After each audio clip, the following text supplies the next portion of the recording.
The great crystal dome of Axiom Prime had never seen such a gathering.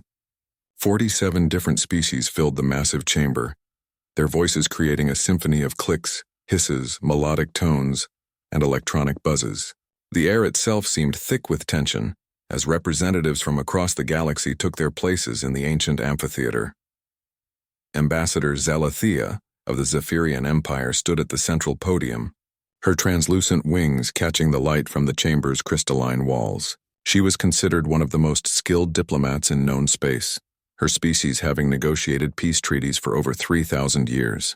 Today, however, she was not here to make peace. "Representatives of the Galactic Confederation," she began, her voice carrying clearly through the chamber's perfect acoustics. "We gather today not in celebration but in solemn duty. For too long we have watched in silence as a new species has disrupted the careful balance we have maintained for millennia." The chamber fell quiet. Even the Kruknari, known for their constant chittering, stopped their nervous sounds. All eyes turned toward a simple metal chair in the lower section of the amphitheater. There sat a single human woman in a plain blue uniform, her dark hair pulled back in a neat bun. Ambassador Chen Wei looked almost bored as she examined her fingernails. "The species known as humanity," Zalathea continued, "has shown complete disregard for our established laws and customs. They have violated territorial boundaries set by treaties older than their entire civilization. They have disrupted trade routes that have operated peacefully for 10,000 years. They have ignored our warnings, dismissed our protocols, and treated our sacred traditions with contempt." A rumble of agreement swept through the chamber. The Vorthak delegation stamped their massive feet in approval, while the Silicar representatives flashed their crystalline bodies in synchronized patterns of anger. The evidence was clear to all present. Chen Wei yawned. The simple gesture sent a wave of shock through the assembled aliens. Here they were discussing matters of galactic importance, and the human representative appeared to be falling asleep. Furthermore, Zalathea's voice grew sharper. "Humanity has consistently refused to submit to Confederation authority. They claim their worlds as sovereign territory, despite being newcomers to galactic civilization. They trade with whomever they please, travel wherever they wish, and act as if the laws that govern civilized space do not apply to them." The hegemony's Admiral Korthak rose from his seat, his scarred carapace gleaming under the chamber lights. "The humans mock us," he declared in his booming voice. "They send single ships through our space claiming to be tourists. They establish colonies on worlds we have marked as restricted. When we demand explanations, they smile and offer us something they call coffee." Several species voiced their agreement. The Etherians chimed their crystalline agreement, while the Mordak hissed their approval. The pattern was clear across the galaxy. Humanity simply did not respect the established order. Chen Wei stretched in her chair and checked what appeared to be a small electronic device. Several delegates noticed and felt their anger grow. Was she not even paying attention to these serious charges? "The time for patience has ended," Zalathea announced. "Humanity has been given every opportunity to conform to galactic law. They have been offered membership in the Confederation under proper terms. They have been warned of the consequences of their actions. Yet they persist in their lawless behavior." She paused, letting the weight of her words settle over the chamber. When she spoke again, her voice carried the authority of 47 civilizations. "Therefore, by unanimous vote of the Confederation Council, and in accordance with Article 7 of the Galactic Charter, we hereby declare a state of war to exist between the Galactic Confederation and the species known as humanity. All member worlds are authorized to take whatever actions necessary to bring this rogue species to heel." The chamber erupted. War cries echoed from dozens of throats, beaks, and vocal chambers. The Zephyrians sang their battle hymns, their voices creating haunting harmonies that spoke of ancient victories. The Vorthaks stomped their feet in rhythmic patterns that had intimidated enemies for eons. The Kruknari chittered excitedly, their razor-sharp claws clicking against their seats. Through all of this, Chen Wei sat quietly. Then as the noise reached its peak, she began to chuckle. It was not a loud sound. In fact, it was barely audible over the alien war cries, but somehow that quiet human laughter cut through all the noise like a blade through silk. One by one, the alien voices fell silent as they realized what they were hearing. A human was laughing at their declaration of war. The silence that followed was absolute. 47 species, representing the combined military might of thousands of worlds, stared at the small human woman who found their threats amusing. Chen Wei stood up slowly. Brushing imaginary dust from her simple uniform, she looked around the chamber with calm eyes, meeting the gaze of species that could crush her world with a thought. When she spoke, her voice was conversational, almost friendly. "You know," she said, "this is exactly what we expected." The words hung in the air like a challenge.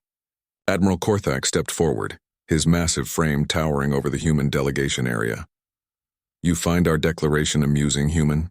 His voice carried the threat of 1,000 battles. Chen Wei nodded pleasantly. "Oh yes, very much so. You see, you've made the same mistake that every bully makes. You think that because you're bigger, you're stronger. Because you're older, you're wiser. Because there are more of you, you must be right." She walked toward the center of the chamber, her footsteps echoing in the silence. "But you've forgotten something important. Something every species learns eventually, usually the hard way." "And what is that?" Zelethia demanded, her wings trembling with barely controlled rage. Chen Wei smiled. It was not a pleasant expression. "You've forgotten that sometimes the little guy wins." The human ambassador reached into her pocket and pulled out a small device. With a casual press of a button, she activated it. Immediately, every communication system in the chamber came alive with a single message, broadcast simultaneously across every known frequency and language.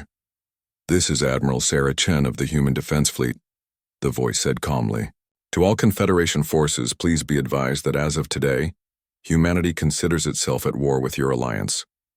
We want you to know that we appreciate the warning.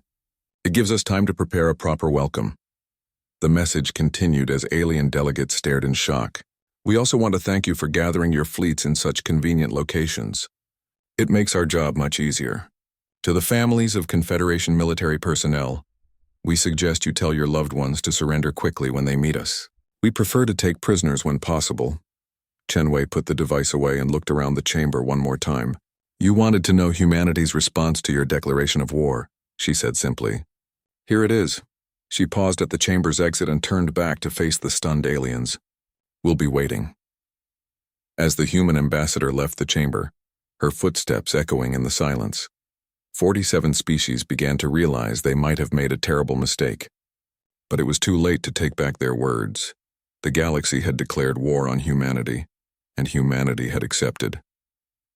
Fleet Admiral Korthak stood on the bridge of his flagship, the Eternal Dominion, and surveyed the greatest armada in galactic history. Through the massive viewports, he could see the combined fleets of 47 civilizations stretching across space like a dark ocean of metal and energy. Ships of every conceivable design filled his vision. The elegant curved vessels of the Zephyrians, the massive block-like dreadnoughts of the Vorthak, the crystalline formations of the Silicar fleet.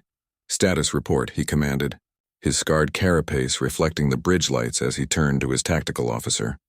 "All fleets report ready." "Admiral," came the reply from Sub-Commander Veltar. "Total count, 9,843 capital ships, 15,000 support vessels, and over 3 million fighter craft. Combined crew complement exceeds 200 million beings." Korthak nodded with satisfaction. In all his centuries of military service, he had never commanded such overwhelming force. The humans would surrender the moment they saw this armada, assuming they had any sense at all. "Intelligence report on human military capabilities?" he asked. The intelligence officer, a nervous Kroknari named Click-Click-7, chittered anxiously before responding. "According to our scouts, Admiral, humanity possesses approximately 87 colonized worlds. Their total fleet strength appears to be fewer than 100 vessels, most of which appear to be converted merchant ships. No evidence of advanced military technology or significant defensive installations." 100 ships, Korthak repeated slowly, "against nearly 10,000. Yes, Admiral. The odds are approximately 100 to 1 in our favor, not counting support vessels and fighters." Korthak allowed himself a rare smile. "And their response to our declaration of war?" They said they would be waiting, sir." The bridge fell silent as the Admiral considered this. In all his years of warfare, no species had ever responded to such overwhelming odds with simple acceptance. Usually there were desperate pleas for negotiation, frantic diplomatic messages, or at least some sign of panic. "Perhaps they are simply resigned to their fate," suggested his communications officer. "Some species accept defeat gracefully when faced with impossible odds." "Perhaps," Korthak mused. But something about the human response troubled him. He had studied warfare for 3 centuries, and in his experience, confident enemies were usually the most dangerous ones. The fleet continued its advance toward human space, following routes that had been used for trade and diplomacy for decades. The humans had been surprisingly cooperative in providing star charts and navigation data when they first made contact with the galaxy. Some had called it foolish openness. Others had praised it as diplomatic wisdom. Now Korthak wondered if there had been another purpose entirely. "Sir," the navigation officer called out, "we are approaching the outer boundary of human space. Long-range sensors are detecting nothing."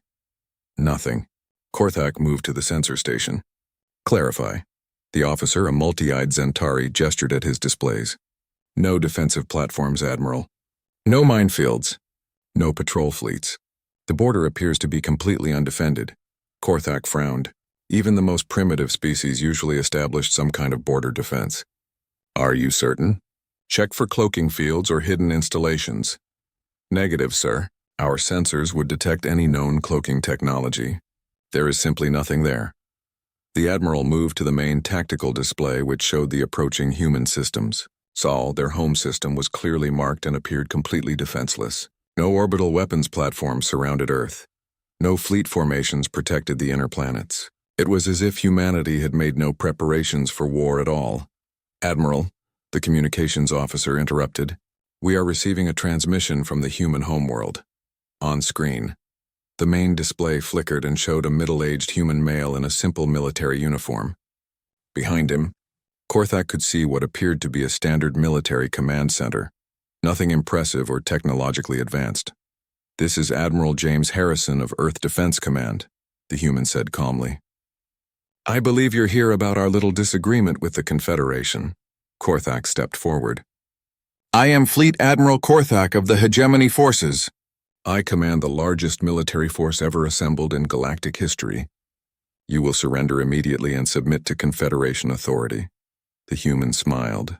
It was not the expression of someone facing overwhelming defeat. "That's very impressive, Admiral. 9,843 capital ships, if our count is correct. Plus all those support vessels and fighters. Quite a show of force. You know our numbers?" Korthak was surprised. Human intelligence capabilities were supposedly limited. "Oh yes, we've been watching your fleet gather for weeks. Very organized operation. Your logistics people deserve credit for coordinating 47 different species into a coherent fighting force." "That couldn't have been easy." The casual tone unsettled Korthak. "If you know our strength, then you understand the futility of resistance. Surrender now and your species will be treated with mercy." "That's very kind of you," Harrison replied. "But I'm afraid we'll have to decline." "You decline?" Korthak's voice rose in disbelief. "Human, you face odds of 10,000 to 1. Your entire species could be eliminated in a matter of hours." 10,000 to 1, Harrison repeated thoughtfully. "You know, Admiral, those are exactly the kind of odds humanity has always preferred." Before Korthak could respond, Harrison continued. "Tell me, have you ever heard of a place called Thermopylae? Or maybe the Alamo? How about the Battle of Britain?" The Admiral had no idea what the human was talking about. "Your historical references are meaningless. Face reality, you cannot win." "Win?" Harrison laughed. "Admiral, you're thinking about this all wrong. You see, you came here expecting to fight a conventional war. Ship against ship, fleet against fleet, the way civilized species have always fought. But humanity didn't get to be civilized by fighting fair." The transmission flickered for a moment, and when it cleared, Harrison was no longer alone. Behind him stood dozens of other humans, all wearing the same calm expression. "You want to know the truth, Admiral?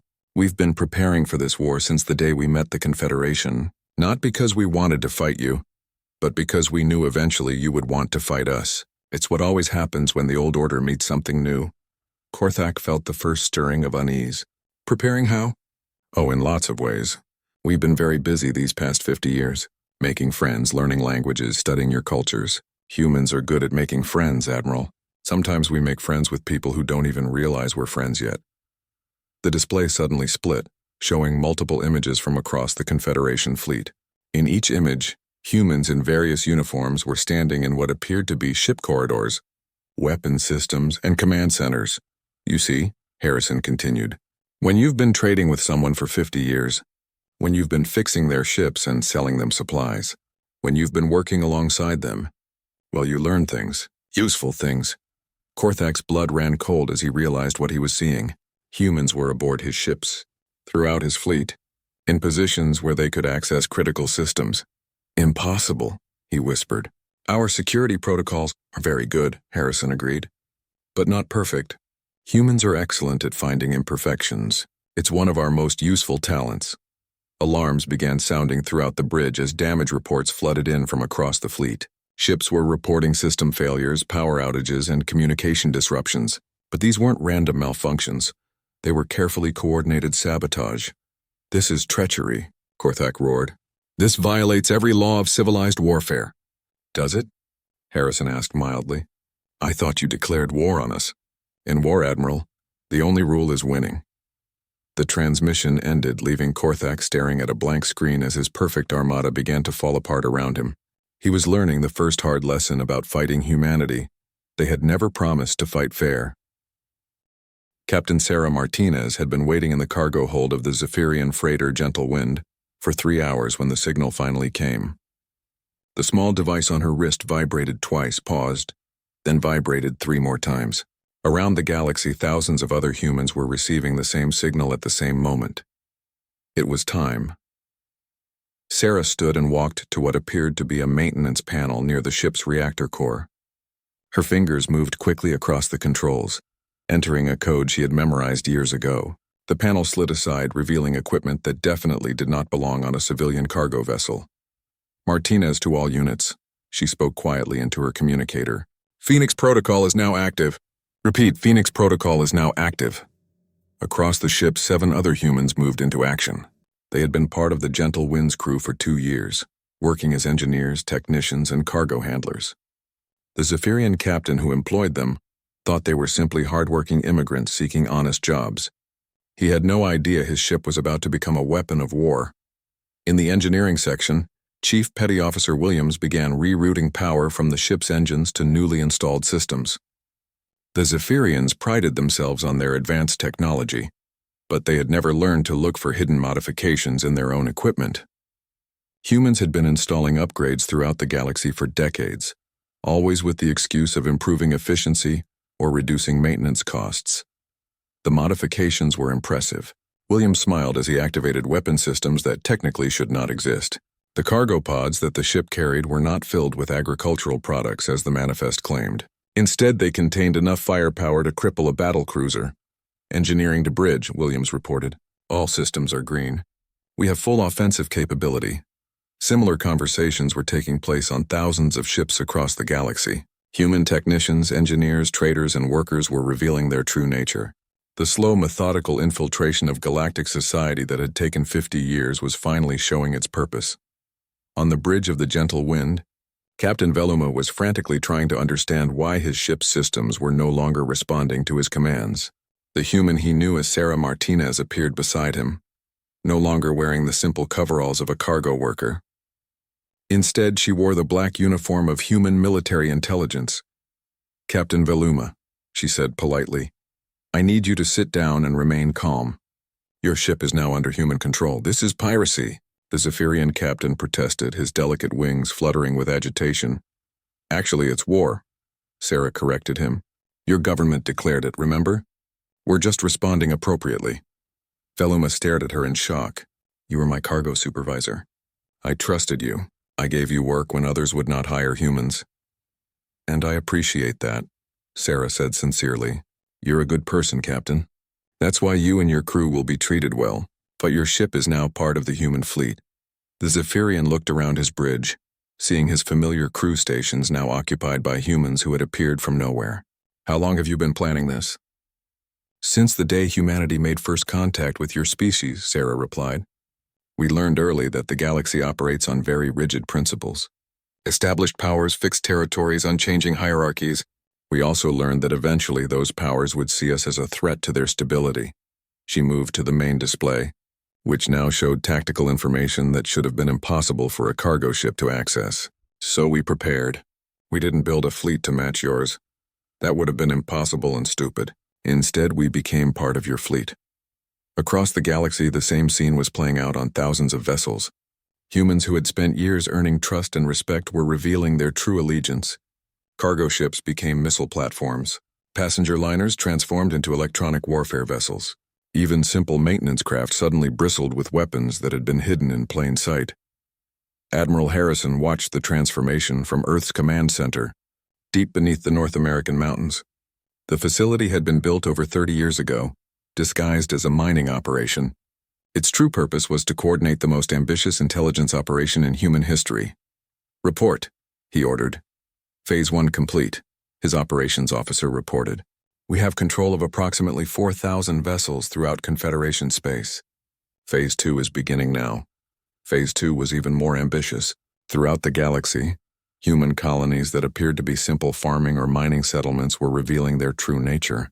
Underground facilities opened, exposing military equipment that had been carefully assembled over decades. What the galaxy had seen as human expansion was actually the deployment of a vast military network. On the world of Kepler 442b, colonist leader David Chen received the activation signal and immediately began converting his agricultural equipment into its true form. The massive farming machines that had been terraforming the planet's surface were actually mobile weapons platforms. Disguised with false external panels and fake control systems. "All units, this is Kepler Base," he broadcast on secure frequencies. "We are now operational. Defensive positions are active, and we have firing solutions on all orbital targets." The Confederation had allowed human colonies throughout their space because humans were seen as useful workers, and their settlements appeared harmless. No one had noticed that these colonies were always established in strategically important locations, near major trade routes, close to military installations, or in systems with tactical value. What appeared to be innocent human expansion was actually the careful positioning of military assets throughout enemy territory. The most impressive revelation came from humanity's merchant fleet. For 50 years, human traders had been welcomed throughout the galaxy for their reliability and fair dealing. Human cargo ships were a common sight in every major port. What no one realized was that every single human vessel in space was actually a warship in disguise. The conversion was remarkable to watch. External panels fell away to reveal weapon systems. Cargo holds open to deploy fighter craft. Ships that had appeared to be simple freighters suddenly displayed the firepower of heavy cruisers. Captain Jennifer Walsh commanded. What had appeared to be a small passenger liner operating between Confederation worlds. As Phoenix Protocol activated, her ship shed its disguise and revealed itself as a state-of-the-art stealth destroyer. "This is Captain Walsh aboard the HSS Invisible Hand," she reported. "We are in position near the Hegemony Fleet's supply convoy, requesting permission to engage." "Permission granted," came Harrison's reply. "All units are weapons-free. Show them what humans do when someone threatens our home." The galaxy was about to learn that humanity had not been ignoring the Confederation's military superiority. They had been studying it, infiltrating it, and preparing to turn it against itself. The war that the aliens thought would be over in hours was about to become something very different, something that would change the galaxy forever. The attack began at exactly 14:30 Galactic Standard Time, simultaneously across 47 star systems. Admiral Harrison had insisted on perfect coordination, not because it was militarily necessary, but because he wanted to send a message. When humanity struck, it would be with the precision of a surgical instrument and the scope of a galactic catastrophe. Admiral Korthak was still trying to regain control of his flagship when the first reports reached him. His communications officer, one of the few systems still functioning properly, was frantically receiving damage reports from across the Confederation fleet. "Sir, the Zephyrian 3rd Squadron reports complete loss of power across their entire formation. The Vorthak Dreadnought Division is reporting simultaneous explosions in their ammunition storage areas. The Silicar Crystal Fleet, sir, they're going dark one by one." Korthak stared at the tactical display in horror. Green dots representing friendly forces were turning red at an alarming rate. Ships that had been part of his armada minutes ago were now either disabled or completely destroyed. But this was not the result of direct combat. His forces had not even engaged the enemy yet. "How is this possible?" he demanded. His answer came in the form of a new transmission from Earth. Admiral Harrison appeared on the screen again, But now he was no longer alone. Behind him stood dozens of human officers, all wearing expressions of grim satisfaction. "Admiral Korthak," Harrison began, "I wanted to personally explain what is happening to your fleet. You see, when you spend 50 years learning how other species build their ships, you discover some interesting things. Weak points, design flaws, places where a small explosive charge can cause catastrophic system failures." The human admiral gestured to someone off-screen, and the display changed to show technical diagrams of various alien ship designs. Red markers indicated critical vulnerabilities that Korthak recognized from his own vessels. The Vorthak, for example, placed their ammunition storage right next to their primary power conduits. Very efficient use of space, but terribly dangerous if someone knows exactly where to place a small charge. The Zephyrians use a beautiful crystalline matrix for their power distribution, but it becomes extremely brittle when exposed to certain harmonic frequencies. Harrison smiled, and it was not a pleasant expression. "Every species in your fleet has similar vulnerabilities, Admiral, and we know them all." Across the galaxy, the systematic destruction of Confederation infrastructure was proceeding with frightening efficiency. Human agents who had spent decades working in shipyards, maintenance facilities, and supply depots were activating carefully placed charges and computer viruses. Military installations that had stood for centuries were collapsing from within. On the hegemony homeworld, Chief Engineer Maria Santos emerged from the underground facility where she had been working for the past 5 years. Officially, she was part of a human contractor team helping to upgrade the planet's orbital defense grid. In reality, she had been installing backdoors and vulnerabilities in every system she could access. "Santos to control," she reported as she watched the planet's defensive platforms shut down one by one. "The hegemony's home defenses are offline. All orbital weapons are disabled, and their planetary shield generators are experiencing cascading failures." Similar reports were coming in from across the galaxy. The Confederation's military had been built on the assumption that their technology was superior and their positions were secure. They had never considered that their enemy might already be inside their defenses, waiting for the right moment to strike.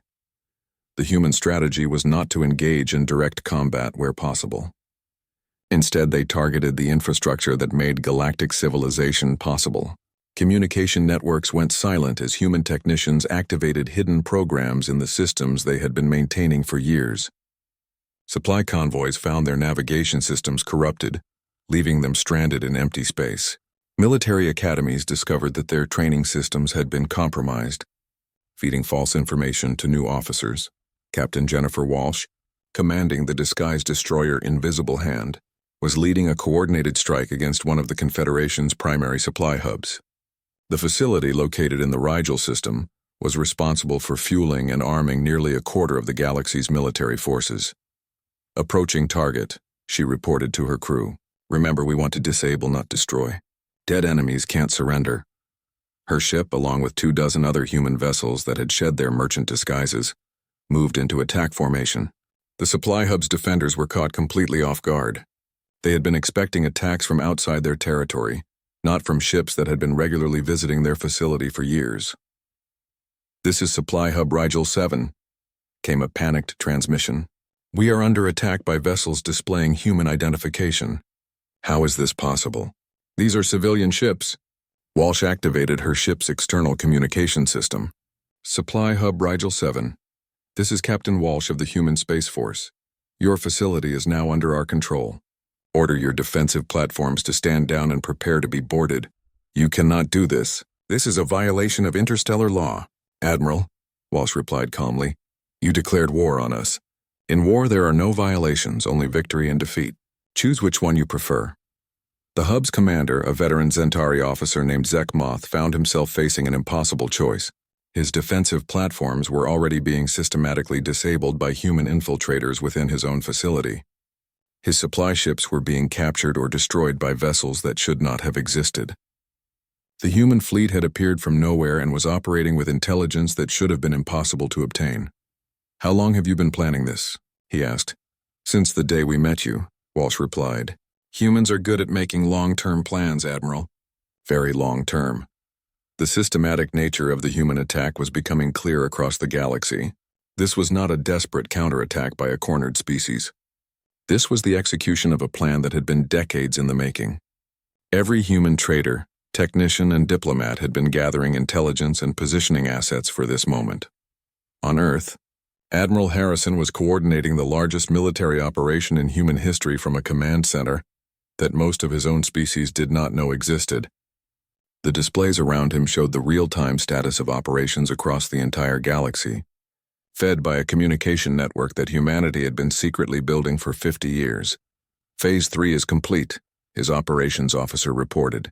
All primary military installations in Confederation space are either captured or neutralized. Phase 4 is ready to begin. Harrison nodded. Phase 4 was the most ambitious part of the plan. The systematic capture of Confederation government facilities and leadership. Human agents who had spent years working as servants, translators, and advisors to alien leaders were about to reveal their true allegiance. Begin Phase 4, he ordered. And remember, we want prisoners, not bodies. We're going to need people to run things when this is over. Across the galaxy, the Confederation leadership was discovering that their most trusted human employees were actually enemy agents. Governments that had stood for millennia found themselves paralyzed as their communication systems failed and their security forces were neutralized from within. The war that was supposed to last hours was effectively over in less than 4. But the galaxy was only beginning to understand what humanity had actually accomplished. They had not just won a battle. They had dismantled an entire civilization and rebuilt it according to their own design, all while pretending to be harmless merchants and workers. The Confederation had declared war on humanity. Humanity had declared war on the entire concept of the Confederation. 3 months after the Galactic Confederation declared war on humanity, the Great Crystal Dome of Axiom Prime hosted another historic gathering. But this time the chamber told a very different story. Where once 47 species had sat in judgment of humanity, now barely half that number remained in their seats. Some chairs sat empty because their governments had collapsed entirely. Others were vacant because those species had chosen isolation over participation in galactic affairs. A few were occupied by entirely new representatives, leaders who had risen from the chaos that followed humanity's systematic dismantling of the old order. Ambassador Chen Wei stood at the same podium where the Zephyrian diplomat had declared war months earlier. But now she was not alone. Behind her stood representatives of 12 species who had chosen to align themselves with humanity's vision for the galaxy. They called themselves the Cooperative Alliance, and their presence sent a clear message to those who remained of the old Confederation. 3 months ago, Chen began, her voice carrying easily through the chamber's acoustics. You declared war on humanity because we refused to submit to your authority. You believed that might makes right, that age gives wisdom, and that tradition justifies oppression. She paused, looking around at the half-empty chamber. Today I stand before you not as a conqueror, but as someone offering you a choice. The same choice we wanted from the beginning, the chance to be equals rather than subjects. Admiral Korthak sat in the front row, no longer wearing the elaborate uniform of a Confederation fleet commander. His armada had been systematically captured or destroyed. His homeworld's government had collapsed, and he himself was only free because humanity had chosen to release him. The proud warrior who had once commanded the greatest military force in galactic history was now just another refugee from the old order. You speak of equality, he said bitterly, but you have conquered us. How is that different from what you accused us of doing? Chen Wei turned to face him directly. The difference, Admiral, is what we do next.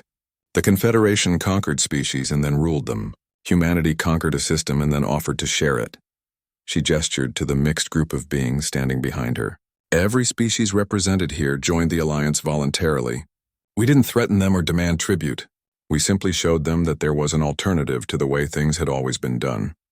The Zephyrian representative, a young diplomat named Kelathon, who had replaced the disgraced Ambassador Zelathea, spoke up. What guarantees do we have? How do we know that humanity will not become the same kind of oppressor that the Confederation was? You don't, Chen admitted freely. You have only our word and our actions.